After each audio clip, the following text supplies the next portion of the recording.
ছোটবেলা থেকেই আমার অভ্যাস হয়ে গেছে ওয়েভের উল্টো দিকে হাঁটার। চারপাশে তাকাই, একদিকে ব্রাজিল আরেকদিকে আর্জেন্টিনা।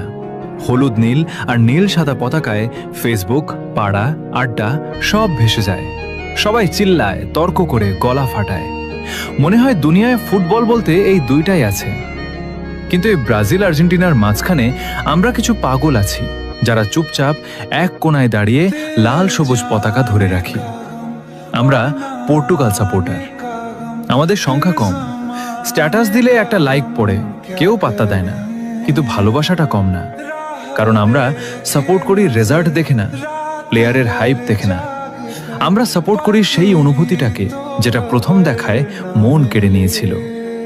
হয়তো আমরা কখনো সংখ্যায় ৪৫% বা ৪৪% হব না, হয়তো আমরা শুধু ১%ই থেকে যাব। কিন্তু সমস্যা নাই, ভিড়ের সাথে গা ভাসিয়ে দেওয়া সহজ। কঠিন হলো একা দাঁড়িয়ে নিজের পছন্দটাকে ধরে রাখা। আমি গর্ব করে বলি আমি পর্তুগাল, আর আমি জানি আমার মতো আরো অনেকেই আছে যারা এই ১%-এর মধ্যে আছে। তোমরা কে কে আছো এই পাগলদের দলে?